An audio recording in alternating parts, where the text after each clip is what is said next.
Alright, hey guys, this is Wednesday, April 22nd for biology. So what we're going to do today is just continue reading through the section we started at the end of the day yesterday. And so this is going to be on page 442/443 through page 445. And so what I need you to do is go ahead and read through page 445 and then come back and we'll kind of hit the highlights for you. Alright, so on page 442, down there at the bottom, we left off with flukes. And so a fluke are parasitic flatworms that spend a part of their lives as parasites within snails.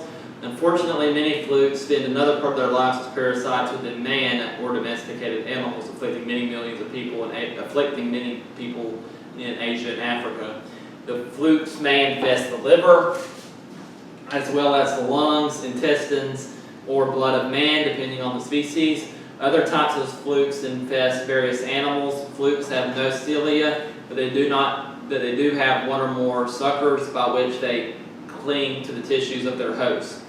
And so the life cycle of a fluke is quite complicated. Most require at least 2 alternate hosts, and all spend a part of their lives as parasites in snail. The most familiar fluke, the sheep liver fluke, has a typical life cycle.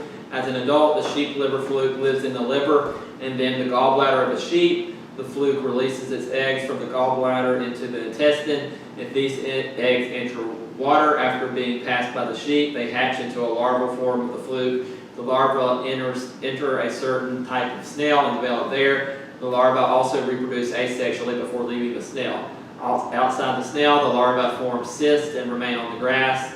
If sheep eat these cysts as they graze, the flukes enter the sheep's body and migrate from the stomach to the liver, beginning the cycle again. Chlorhydrochiasis is a liver disease prevalent in certain areas of China, Korea, Japan, and other nations of Southeast Asia. The Chlorhydrochiasis liver fluke lives in a snail and then moves into freshwater fish. When these fish are eaten raw or undercooked, as they often are in Asian countries, the fluke matures in the human liver, causing medical problems. Tapeworms are parasitic flatworms that live in the intestines of their host. An adult tapeworm has a long, flat, ribbon-like body divided into numerous segments. In extreme cases, tapeworms have attained lengths of 10 to 20 feet, although they are only a few inches long in most cases. The small knob-like head, called the scolex, is equipped with hooks and suckers that permit the tapeworm to attach itself firmly to the wall of the host intestines.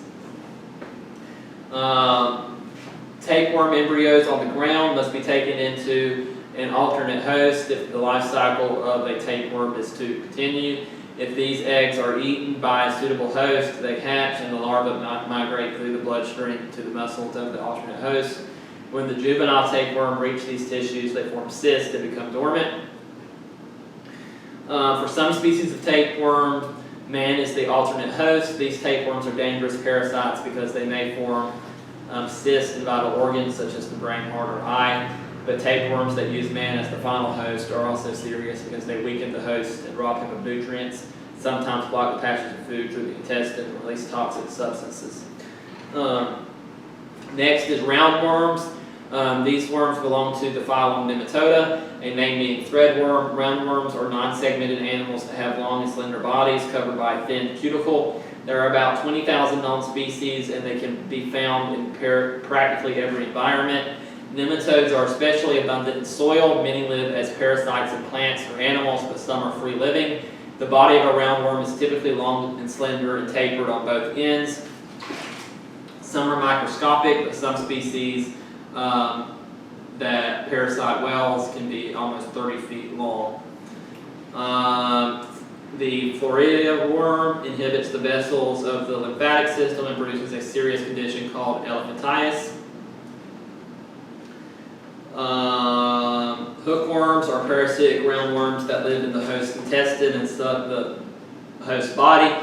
They are widespread in subtropical and tropical parts of the world. The young hookworm attaches from an egg and develops as larvae in the soil.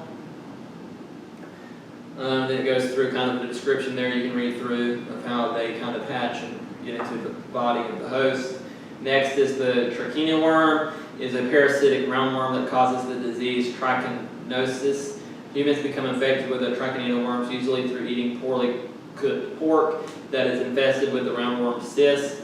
1 ounce of infected pork may contain up to 100,000 infested worms. Cysts dissolve in the human intestine, and the worm inside grows to adulthood attached to the intestinal wall.